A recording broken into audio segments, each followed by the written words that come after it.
ஓம் ஸ்ரீ வராகிதாயே போற்றி போற்றி, சிம்ம வாகினியே போற்றி. நல்லதே நினைப்போம், நல்லதே நடக்கும். சக்தி வராகியின் பிள்ளைகளுக்கு இந்த வராகி தாயின் ஆசீர்வாதம் என்றுமே முழுமையாக கிடைக்கும். அவர் எதற்காக வருகிறார், ஏன் வருகிறார், உன்மீது உண்மையான அன்பு கொண்டு வருகிறாரா இல்லையா என்று சொல்கிறேன், கவனமாக கேள் என் தங்கமே. என் அன்பு பிள்ளையே, இன்று உன்னுடைய தாயானவள் உன் வாழ்க்கையை மீட்டெடுத்து உன் கைகளில் கொடுக்க வந்திருக்கின்றேன். என் தங்கமே, உன்னுடைய வாழ்க்கையானது உன்னை விட்டு பிரிந்து சென்று வெகு நாட்கள் ஆகிவிட்டது. என் பிள்ளை, நீயோ கண்ணீரில் அங்கு தத்தளித்து கொண்டிருக்கின்றாய். நம் வாழ்க்கை கடைசி வரையிலும் இவர்களோடுதான் தொடரும் என்று நினைத்தது இப்படி பாதியிலேயே நின்று விட்டது. இனிமேல் நமக்கென்று என்ன நம்பிக்கை இருக்கிறது என்று என் குழந்தை நீ சிந்தித்து கொண்டிருக்கின்றாய். என் தங்கமே, இப்பொழுது அந்த உறவு தான் சிக்கிய மாயவலையில் இருந்து மீண்டு வர தொடங்கிவிட்டார். என் குழந்தையே, உன் வாழ்க்கையை மீட்டெடுத்து அங்கு உன் கைகளில் நான் ஒப்படைப்பதற்காக இப்பொழுது வந்திருக்கின்றேன். என் குழந்தைக்கு மனதிற்கு சந்தோஷத்தை கொடுக்க வேண்டும் என்றுதான் உன் அம்மா நானும் ஆசைப்பட்டு இப்பொழுது வந்திருக்கின்றேன்.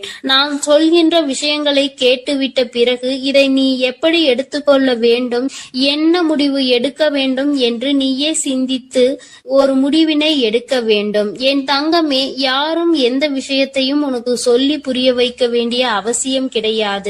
இந்த வாழ்க்கை உனக்கு இத்தனை நாட்களும் கற்றுக் கொடுத்த பாடங்களில் இருந்து எத்தனையோ அனுபவங்களை தெரிந்து கொண்டு விட்டாய். நிச்சயமாக நீ தெரிந்து கொண்ட ஒவ்வொரு விஷயங்களும் உன்னை எந்த அளவிற்கு பக்குவப்படுத்தி இருக்கிறது என்று ஒரு முறை நீ சிந்தித்தால் அம்மா சொல்கின்ற விஷயங்கள் எல்லாமே உனக்கு தெளிவாக புரியும்.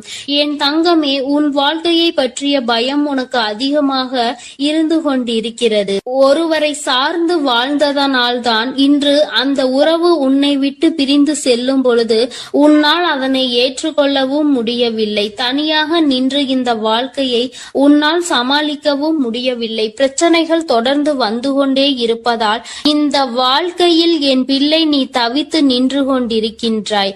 உன்னுடைய தவிப்பு அடங்குவதற்கு முன்பாகவே இன்று இந்த தாயானவள் உனக்கான அந்த உறவை மீட்டு மீண்டும் உன்னிடத்தில் ஒப்படைக்க வந்திருக்கின்றேன். அதற்கான நல்ல வாக்கினை கொண்டு என் தங்கமே நான் வந்திருக்கின்றேன். அதனால் இந்த பதிவினை முழுமையாக கேள். என் தங்கமே, உன்னை விட்டு பிரிந்து சென்ற உறவு எங்கே சென்றது, அங்கே அவர்களுக்கு என்ன நேர்ந்தது என்பதையும் முழுமையாக நீ தெரிந்து கொள்ள வேண்டும். ஏனென்றால் இந்த வாழ்க்கையில் அவர்கள் கற்று தேர்ந்த சில விஷயங்களை நீ தெரிந்து கொள்ள வேண்டும் அல்லவா? ஒரு உறவு உன்னை இந்த அளவிற்கு காயப்படுத்தி உன்னை தத்தளிக்க விட்டு சென்றிருக்கிறது என்றால் இதனால் என்ன பலன் கிடைத்தது, என்ன லாபத்திற்காக அல்லது எந்த மன நிம்மதிக்காக அவர்கள் விட்டு சென்றார்கள் என்பதனை நீ தெரிந்து கொள்ள வேண்டும் அல்லவா? என் தங்கமே, இந்த சூழ்நிலையில் நிச்சயமாக என் குழந்தை நீ அதை தெரிந்து கொண்டால் உன்னுடைய மனதிற்கு நிச்சயமாக மிகப்பெரிய தெளிவு கிடைக்கும். என் பிள்ளையே, மனதளவில் எந்த ஒரு விஷயத்திற்காக இத்தனை நாள் நீ கலங்கி நின்றாயோ அந்த விஷயத்திற்கான மிகப்பெரிய தெளிவினை இந்த தாயானவள் இன்று உனக்கு கொடுக்க போகின்றேன். காரணம் என்னவென்றால் உண்மை தெரியாமல் உறவை நினைத்து வருந்தி கொண்டிருக்கிறாய். அதைதான் இன்று அம்மா உனக்கு தெரிய வைக்க முயற்சி செய்கின்றேன். என் தங்கமே, நீ நம்பிய உறவானது தேடி சென்றது இன்னொரு உறவை. அது மட்டுமல்லாமல் அங்கே அவர்களுக்கு இதைவிட சந்தோஷமான வாழ்க்கை இருப்பதாக நினைத்து உன்னை விட்டு அங்கே சென்றிருக்கிறார்கள். அவர்களுக்கு அங்கே என்ன பலன் கிடைத்தது என்று கேட்பாயானால் அங்கே முதலில் நல்ல ராஜ வாழ்க்கை தான் அவர்களுக்கு கிடைத்தது. அந்த ராஜ வாழ்க்கையை சந்தோஷமாக வாழ்ந்து கொண்டிருக்கின்ற நேரத்தில் தான் அவர்கள் வாழ்க்கையில் விழுந்தது மிகப்பெரிய பிரச்சனை. யாரை நாடி சென்றார்களோ உன்னை விட்டு, எப்படி இன்னொரு உறவை நாடி சென்றார்களோ அதுபோல அவர்கள் நாடி சென்ற உறவு உன் உறவை விட்டு வேறொரு உறவை தேட ஆரம்பித்து விட்டது.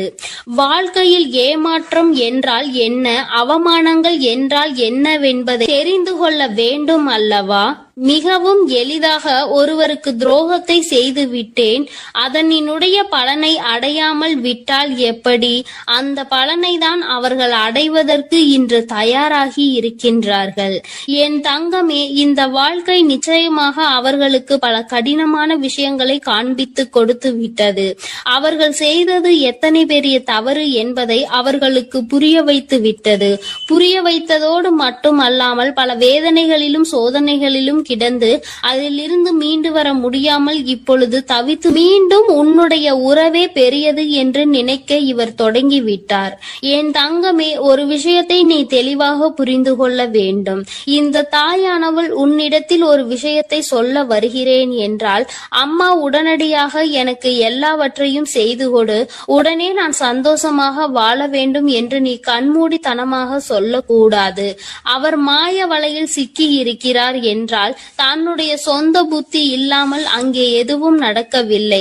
தன்னுடைய வாழ்க்கை, அதிலும் தன்னை நம்பிய ஒரு உறவு, தன்னை விட்டால் யாருமே அந்த உறவுக்கு இல்லை என்கின்ற நிலை, இந்த நிலை எல்லாம் உணர்ந்த பிறகும் கூட ஒருவருக்கு துரோகத்தை செய்ய முடிகிறது என்றால், இவர்கள் மீண்டும் உன்னை நாடி வந்து உன்னோடு இருக்கும் பொழுது வேறு ஒரு உறவை தேடினால் அதனால் தவறு யார் மேல் வரும் என்பதை ஒருமுறை நீ சிந்தித்து பார். உண்மையான அன்பிற்கு துரோகத்தை செய்ய நினைத்தவர்கள் நாளை எந்த விஷயத்தையும் உனக்கு செய்ய துணிவார்கள் என்பதை நீ மறந்து விடாதே. இவர்கள் நினைப்பதை நடத்துவதற்கான இடத்தை நீ கொடுக்க கூடாது. ஒரு முறை ஒரு தவறு உன் வாழ்க்கையில் நடந்து விட்டது. இதிலிருந்து மீண்டு வர முடியாமல் நீ தவித்து நின்று கொண்டிருக்கின்றாய். என் தங்கமே, அப்பேற்பட்ட சூழ்நிலையில் அதே உறவு மீண்டும் ஒன்றை சொன்னால் அதை நம்புவதற்கு நீ முட்டாளாக இருந்து விடாதே. மாய வலையில் இருந்து மீண்டும் பேசுவதற்கு அவர்களுக்கு சுயமாக வேறு காரணங்கள் வரத்தான் செய்யும்.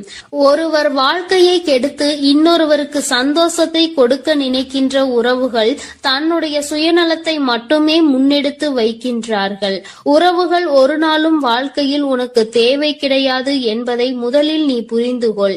என் தங்கமே, நீ ஒவ்வொரு நாளும் இதனால் அழுது அழுது எந்த அளவிற்கு என் தங்கமே இந்த தாயானவள் முன் நீ புலம்பிக் கொண்டிருந்தாய் என்பதை ஒரு நிமிடம் சிந்தித்து பார். எப்பொழுதுமே உனக்கு நல்லதை மட்டுமே எடுத்துச் சொல்வேன்.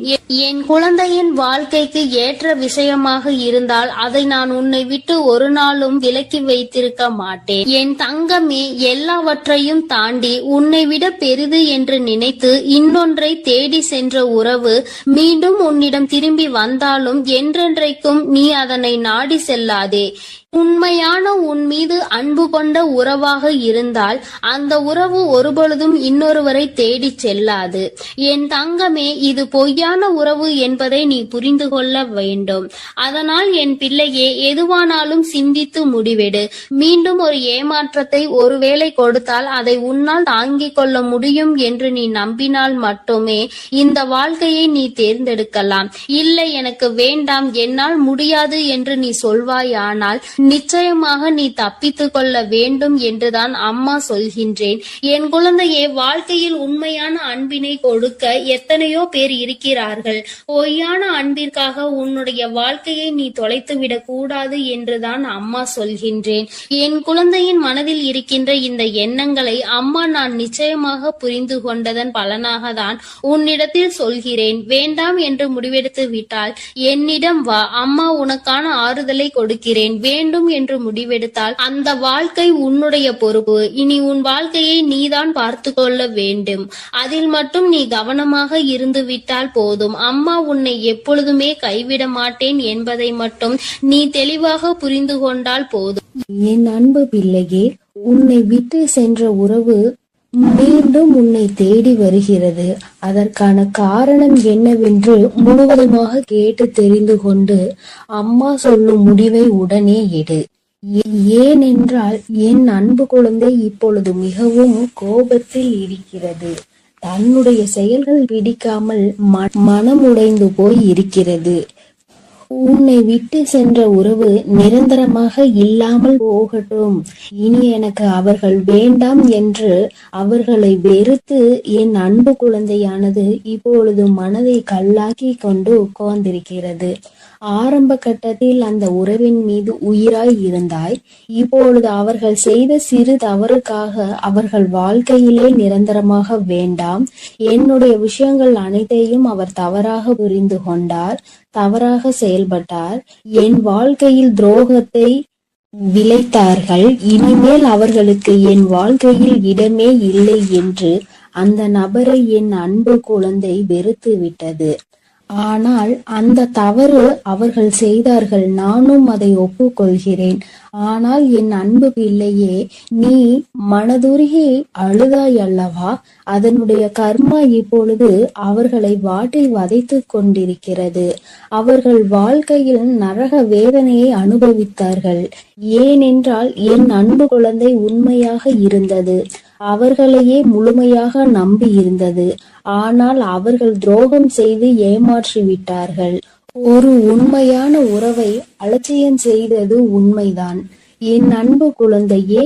ஆனால் அவர்கள் பட்ட துன்பம் இருக்கிறதே, அது நரக வேதனை. தினம் தினம் உனக்கு செய்த துரோகத்திற்காக கர்ம வினை அவர்கள் வாழ்க்கை முழுவதுமே நடந்து கொண்டிருக்கிறது. சில காலத்திலே நல்லது எது, கெட்டது எது, நல்ல உறவு எது, பொய்யான உறவு எது என்று உன் உறவானது புரிந்து கொண்டது. உன் தாயானவள் அதை தெரியப்படுத்திவிட்டேன். ஆனால் சில நேரங்களில் என் அன்பு குழந்தையை, உறவை இழந்து விட்டோம், நம் வாழ்க்கையில் மறுமுறை அந்த உறவு கிடைக்காதா என்று சில நேரங்களில் நீ சிந்திக்கிறாய். ஆனால் சில நேரங்களில் எனக்கு துரோகம் செய்த உறவு மறுமுறை எனக்கு எப்படி துரோகம் செய்யாமல் இருக்கும், அதனுடைய குணத்தை எப்படி மாற்ற முடியும், அதனுடைய செயல்களையும் எண்ணத்தையும் எப்படி மாற்ற முடியும் என்று சந்தேகமும் ஏற்படுகிறது. அதனால் அவர்கள் நிரந்தரமாக நம் வாழ்க்கையில் வேண்டாம் என்று என்னுடைய தங்க பிள்ளையானது முடிவெடுத்திருக்கிறது. ஆனால் இந்த முடிவை நீ கொஞ்சம் மாற்றிக்கொள்ள வேண்டும். ஏனென்றால் தவறு செய்தவர்கள் நம்மை தேடி மன்னிப்பு கேட்க வரும் பொழுது அவர்களை மன்னிக்கலாம், தவறல்ல. என்ன ஒன்று என் அன்பு பிள்ளையே, மன்னிப்பு கேட்டார் போல கேட்டு உன் வாழ்க்கையில் சில கஷ்டத்தையும் கண்ணீரையும் ஏற்படுத்துவதற்கு சில நபர்கள் இருக்கிறார்கள். ஆனால் உன் உறவானது மறுமுறை தவறு செய்யாத அளவிற்கு தக்க பாடத்தை உன் அன்னை கொடுத்திருக்கிறேன். அதனால்தான் ஒரு முறை செய்த தவறுக்காக அவர்கள் அனைத்தையும் திருத்திக் கொண்டு உன் காலடியில் விழுந்து மன்னிப்பு கேட்க உன்னை தேடி அந்த நபரானவர் வரப்போகிறார். இப்பொழுது நீ சரியான முடிவு எடுக்க வேண்டும். அதனால்தான் உன் அன்னை அவர் வருவதற்கு முன்னே உன்னிடம் இதை பற்றி தெரிவிக்க வந்திருக்கிறேன். இப்போது நீ உன் முடிவுகளை எடுக்க வேண்டும். ஒரு முறை அந்த நபரை மன்னித்து விடு.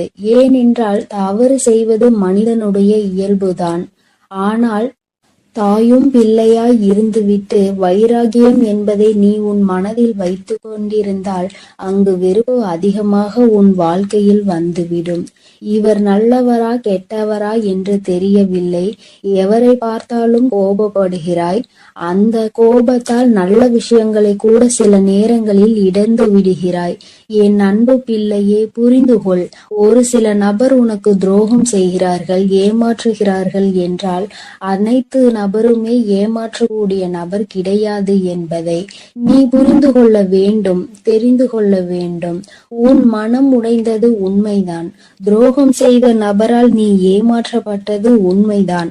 ஆனால் அதற்கெல்லாம் பதிலடி கொடுத்துதான் உன் காலடியில் நான் அவர்களை விழ வைப்பேன் என்று நீ கண்ணீர் வடிக்கும் பொழுது உனக்கு உறுதியளித்திருந்தேன். மறுமுறை நீ என்னை சந்தேகப்படுகிறாய். அவர்கள் முழுமையாக திருந்தினால்தான் உன் காலடியில் வந்து விழுவார்கள் என்பதை நீ மறந்து விட்டாயா? இப்பொழுது நீ அந்த நபரை ஏற்றுக்கொள்ளவில்லை என்றால் அவர்களுடைய வாழ்க்கை என்பது பாதை மாறி, பயணம் மாறி தவறான பாதையில் சென்றுவிடும். அதனால் வரட்டு கௌரவம் பிடிக்காது.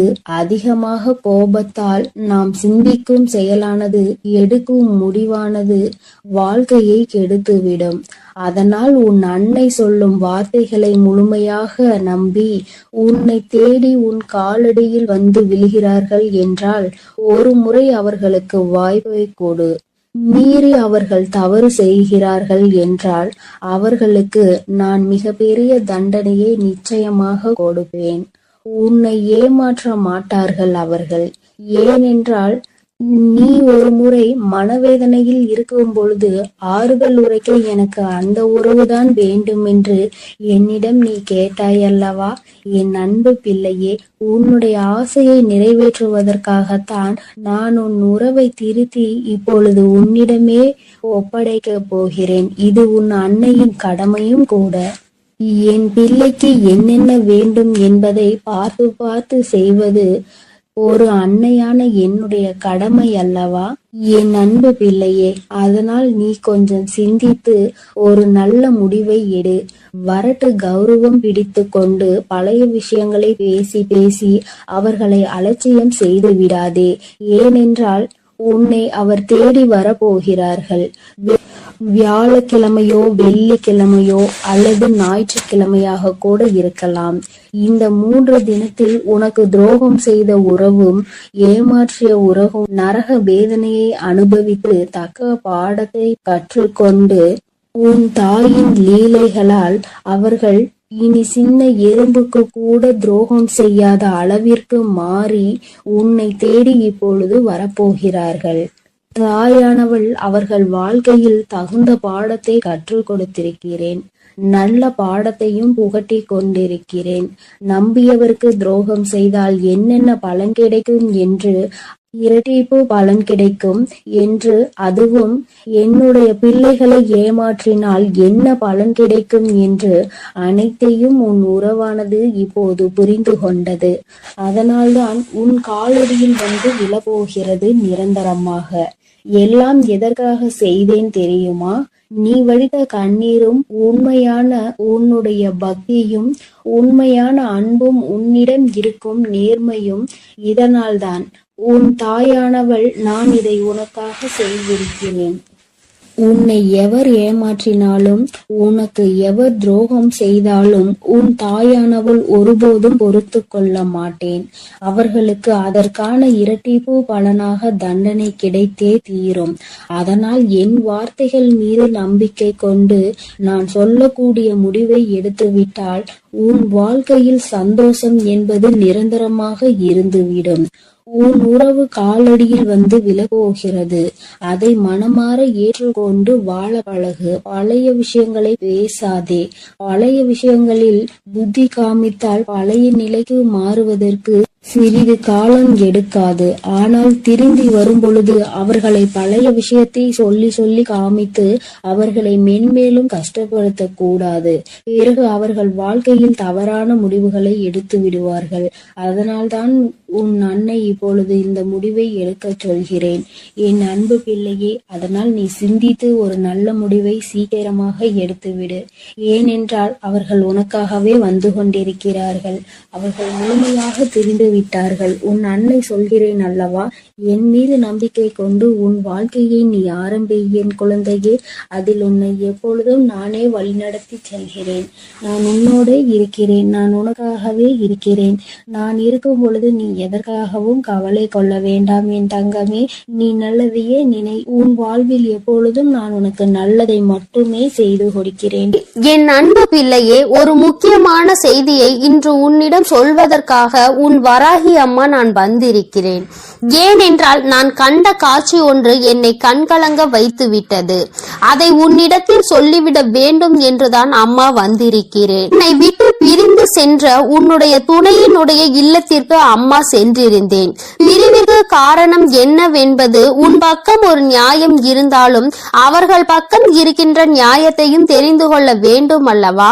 அது என்னவாக இருக்கும் என்று அறிந்து கொள்வதற்காக தான் உன் அம்மா நான் நான் அங்கே சென்றிருந்தேன். அங்கு நான் கண்ட காட்சி என்னவென்பதையும் குழந்தையே நீயும் தெரிந்து கொள்ள வேண்டும் அல்லவா? அம்மா உன்னிடத்தில் அதனை சொல்லியே தீர வேண்டும் என்று வந்திருக்கிறேன். நான் சொல்கின்ற விஷயங்கள் உனக்கு நிச்சயமாக மன கஷ்டத்தை தான் கொடுக்க போகிறது. ஆனால் அதற்கான தீர்வும் இதில் முடிவில் உனக்கு கிடைக்க போகிறது. அதற்கு காரணம் என்ன தெரியுமா? நீ குழம்பிக் கொண்டிருக்கின்ற இந்த விஷயம் உனக்கு முதலில் தெளிவான பதிலை கொடுக்கும். அதன் பிறகு நல்லதொரு முடிவை கொடுக்கும். என் குழந்தையே, வாழ்க்கை துணை என்று அம்மா சொல்வது உனக்கு திருமணம் முடிந்த வாழ்க்கை துணையாகவோ அல்லது இப்பொழுது உன்னோடு பழகி கொண்டிருக்கிற உன்னுடைய எதிர்காலத்தில் உனக்கு துணையாக வரப்போகின்றவர் என்று நினைத்து கொண்டிருப்பவர் யாரோ ஒருவர். என் குழந்தையை யாராக இருந்தாலும் சரி, அவர்களினுடைய மனநிலையில் உன்னை பிரிந்து சென்ற பிறகு என்னவாக இருக்கிறது, எதற்காக உன்னை விட்டு பிரிந்து சென்றார்கள், அவர்களின் இல்லத்தில் நான் கண்ட காட்சி என்னவென்பதை அம்மா உனக்கு இப்பொழுது விரிவாக சொல்கிறேன். என் குழந்தையே, ஒரு முறை உன்னுடைய மனதினை ஒருநிலைப்படுத்தி இந்த வராகியை அன்போடு நினைத்துக்கொள். எந்த விதமான கலக்கமும் உனக்கு தேவையில்லை. எல்லாவற்றிற்கும் உன் தாயானவள் நான் இருக்கிறேன் என்பதை நீ புரிந்து கொண்டால் போதும். என் தங்கமே, நானும் உன் துணையினுடைய மனதில் என்ன இருக்கிறது என்று தெரிந்து கொள்ள சென்றேன். அங்கே உன்னுடைய துணை என் மனதை தவிர மற்றவர்களின் மனதில் என்ன இருக்கிறது என்பதை அறிந்து கொண்டு உன் அம்மா இப்பொழுது வந்திருக்கிறேன். என் தங்கமே, யார் யார் என்ன நினைக்கிறார்கள் என்பதை முதலில் சொல்கிறேன். அதன் பிறகு ஏன் உன் துணை இப்படி ஒரு முடிவை எடுத்தது என்பதை நீ புரிந்து கொள்வாய். என் தங்கமே, உன்னுடைய துணையின் இல்லத்தில் இருக்கின்றவர்கள் உனக்கு எதிராக இருக்கிறார்கள். அவர்களின் மனதில் உன்னை பற்றிய தவறான எண்ணங்கள் இருக்கிறது. அதற்கு காரணம் நீ பேசிய சில வார்த்தைகள்.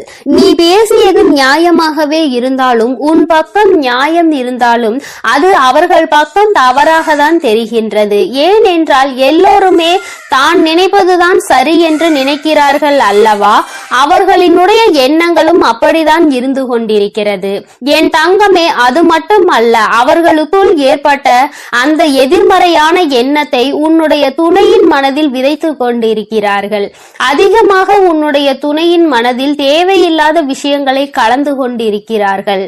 உன்னுடைய துணையோ தவறாக உன்னை பற்றி நினைப்பதற்கு என்னென்ன வழிகள் இருக்கிறதோ அத்தனை வழிகளையும் அவர்கள் கொடுக்கும் பொழுது இவரும் அப்படி இல்லை என்று சொல்லாமல் அந்த விஷயத்தை காது கொடுத்து கேட்டுக்கொண்டிருக்கின்றார். என் தங்கமே, உன்னுடைய வாழ்க்கையில் இது போன்ற ஒரு விஷயம் நடக்கிறது என்னும் பொழுது என் குழந்தை அதை உன்னால் ஏற்றுக்கொள்ள முடியாது என்பது நான் நன்கு அறிந்த விஷயம்தான். ஆனால் இவையெல்லாம் நடக்கும் பொழுது உன்னுடைய துணை அமைதி காத்ததற்கு என்ன காரணம் என்பதையும் தெரிந்து கொள்ள வேண்டும் அல்லவா? எத்தனைதான் நீ அவருக்கு உயிராக இருந்தாலும் அவர்களினுடைய குடும்பம் என்று வரும் பொழுது அங்கே அவர்களினுடைய மனது சிறிதும் தடுமாற்றம் அடையத்தான் செய்கிறது. ஏனென்றால் நீ பேசிய வார்த்தைகள் அவர்களுக்கு வேதனையை கொடுத்தது என்று உன் துணையிடம் சொல்லும் பொழுது உன்னுடைய துணை என் மனதும் பெரிது சஞ்சலம் படத்தான் செய்கிறது. நம்முடைய வாழ்க்கை துணையாக காலம் முழுவதும் வரக்கூடியவர்கள் இப்பொழுதே நம் குடும்பத்தினருக்கு இடையே இத்தனை பிரச்சனைகளை ஏற்படுத்தி விட்டால் நாளை எப்படி இங்கே வந்து ஒற்றுமையாக இருக்க முடியும் என்று அவர்கள் நினைக்கிறார்கள். என் தங்கமே, அவர்களினுடைய எண்ணங்களை தவறு என்று முழுமையாக சொல்லிவிட முடியாது. நீ செய்தது சரி என்றும் முழுமையாக சொல்லிவிட முடியாது. அம்மா சொல்வது சரிதானே என்று ஒரு முறை நீ சிந்தித்து பார். என் தங்கமே, நீ நியாயமாகவே பேசியிருந்தாலும் ஆனால் யாரை பேசினோம் என்பதில் சிறிது கவனம் இருக்க வேண்டும். என் தங்கமே, உன்னுடைய வாழ்க்கை துணையினுடைய சம்பந்தப்பட்டவர்களாக இருக்கும் பொழுது சிறிதளவு கவனம் தேவை. அதற்காக அம்மா நீ நியாயத்தை எடுத்து சொல்லக்கூடாது என்று சொல்லவில்லை. அதற்கான சரியான நேரத்தை நீ எதிர்பார்த்து நிற்க வேண்டும் என்றுதான் அம்மா சொல்கிறேன். சூழ்நிலைகள் உனக்கு சாதகமாக இல்லாத பொழுது நீ பேசியதுதான் இத்தனை பிரச்சனைகளுக்கும் காரணமாக மாறிவிட்டது. இப்பொழுது அது எந்த அளவிற்கு வந்து நிற்கிறது என்று பார்த்தாயா? உன்னை உன் துணையிடம் இருந்து பிரிக்கின்ற அளவிற்கு திட்டம் தீட்டுகின்ற அளவிற்கு இந்த விஷயம் தொடங்கிவிட்டது. என் தங்கமே, எதுவாக இருந்தாலும் உன்னுடைய துணை காத்த அந்த அமைதிக்கு காரணம் நீ அவர்களின் பேச்சையும் மீறி பேசிவிட்டாய் என்கின்ற ஒரு வருத்தம். மற்றபடி அவரின் மனதை அங்கே மாற்றுகின்ற முயற்சிகள் எதுவும் அவரிடத்தில் எடுபடவில்லை. அதை அவர் காது கொடுத்தும் கேட்பது போல உட்கார்ந்து கொண்டிருக்கிறார் என்பதற்காக மேலும் மேலும் பேசிக்கொண்டே அவரினுடைய மனநிலையை மாற்ற முயற்சிகள் நடக்கிறது. ஆனால் இது பயனளிக்காது என்பதனை இப்பொழுது அவர்களுக்கு உணரத் தொடங்கிவிட்டார்கள். இருந்தாலும் நம்மால் ஆன முயற்சிகளை செய்து பார்ப்போம் என்று செய்து கொண்டிருக்கிறார்கள். சரி, அவர்கள் செய்வதை செய்துவிட்டு போகட்டும். ஆனால் உன்னுடைய உண்மையான அன்பு, உன்னை என் மீது நீ கொண்டிருக்கின்ற நம்பிக்கை நிச்சயமாக அவரினுடைய மனதை ஒரு நாளும் மாற்றிவிடாது. அவர்களினுடைய எண்ணங்கள் முழுவதும் அவசரப்பட்டு பேசிவிட்டாய் என்கின்ற வருத்தம் தானே தவிர அவரிடத்தில் எந்த ஒரு ஆலோசனைகளையும் கேட்கவில்லையே என்கின்ற மன கஷ்டம்தானே தவிர உன் மீது எந்த விதமான கோபதாபங்களும் அவருக்கு இல்லை. என் தங்கமே, அதனால் இந்த உறவு மீண்டும் தொடரப்போகின்ற உறவு. இந்த பந்தம் மீண்டும் உன்னோடு காலம் முழுவதும் வரப்போகின்ற பந்தம். அதனால் உனக்குள் எந்த விதமான கலக்கங்களும் தேவை கிடையாது. மற்றவர்களினுடைய எண்ணங்கள் உனக்கு எதிராக இப்பொழுது இருக்கிறது. ஆனால் என் தங்கமே, உன்னுடைய சூழ்நிலை மாறும் பொழுது நிச்சயமாக அவர்களின் மனநிலையும் தானாகவே மாறிவிடும். எப்பொழுது ஒரே பிடியில் நின்று கொண்டிருக்க முடியாது. அவர்களுக்கு அவரவர்கள் குடும்பத்தில் இருக்கின்றவர்களின் வாழ்க்கை முக்கியமானதாக தோன்றும் பொழுது தேவையில்லாமல் அடுத்தவரின் விஷயத்தில் தலையிடக்கூடாது என்ற எண்ணம் தோன்றும். அதற்கு அவர்கள் வாழ்க்கையில் இது போன்ற ஒரு சம்பவம் நடக்க காத்து கொண்டிருக்கிறது. அதிலிருந்து நல்ல பாடத்தை கற்றுக்கொண்டு வந்து உன் வாழ்க்கையில் தலையிடக்கூடாது என்பதை நிச்சயமாக புரிந்து கொள்வார்கள். என் குழந்தையே, இனிமேல் எந்த விஷயமானாலும் துணையினுடைய குடும்பத்தாரின் சம்பந்தப்பட்ட விஷயமாக இருந்தால் அவரிடத்தில் சிறிது ஆலோசனை பெற்றுவிட்டு பிறகு நீ நிச்சயமாக உனக்கு அதில் இருந்து நல்ல பலன்கள் கிடைக்கும். மாறாக உன்னுடைய சொந்த முடிவாக இருக்கும் பட்சத்தில் நமக்கு கஷ்டம் வரும் பொழுது அதில் இவரால் எந்த விதமான உதவியும் செய்ய முடியாமல் ஒதுங்கி நின்று வேடிக்கை மட்டும்தான் பார்க்க முடியும் என்பதை நீ இப்பொழுதுதானே நடந்து கொண்டிருப்பதை பார்த்து புரிந்து கொண்டிருக்கிறாய். என் தங்கமே, இனி ஒரு நாளும் இந்த சூழ்நிலை உன் வாழ்க்கையில் வராமல் நீ பார்த்து கொள்ள வேண்டும். உன்னை சுற்றி நடக்கின்ற விஷயங்கள் எல்லாம் எதை சார்ந்தது என்பதை நீ புரிந்து கொள்ள வேண்டும். உன்னுடைய அழகான வாழ்க்கையை மீண்டும் உன் கைகளில் நிச்சயமாக நான் கொடுப்பேன். மற்றவர்களின் மனநிலையை மாற்றி உன் கைகளில் அதை கொடுக்கின்ற நேரம் மறுபடியும் வரும். அதை நீ நிச்சயமாக எக்காரணம் கொண்டும் இழந்து விடாமல் பார்த்து கொள்ள வேண்டியது உன்னுடைய பொறுப்பு. என் தங்கமே, இந்த வராகி அம்மாவினுடைய ஆசீர்வாதங்கள் உனக்கு எப்பொழுதும் இருந்து கொண்டுதான் இருக்கிறது. ஆனால் உன்னுடைய வாழ்க்கை உன் கையில் தான் இருக்கிறது என்பதை நீ மறந்து விடாதே. சர்வ நிச்சயமாக இந்த வராகியானவள் கொடுத்த வாக்கினை நிச்சயமாக நிறைவேற்றி காட்டுவாள். நான் உன் வாழ்க்கையை உன் கைகளில் கொடுக்கிறேன் என்று சொல்லி இருக்கிறேன் அல்லவா? சர்வ நிச்சயமாக உன் வாழ்க்கையை நான் உன் கைகளிலேயே ஒப்படைப்பேன். அதுவரையிலும் நீ சற்று பொறுமையாக நம்பிக்கையோடு காத்திருந்தால் மட்டும் போதும். நடப்பது எல்லாமே உன் வாழ்க்கை. என் அன்பு பிள்ளைகளுக்கு இந்த வராகி அம்மாவின் ஆசீர்வாதமும் அருளும் முழுமையாக கிடைக்கட்டும். ஓம் அண்ட பேரண்டமே போற்றி. ஓம் ஆதி வராகியே போற்றி போற்றி.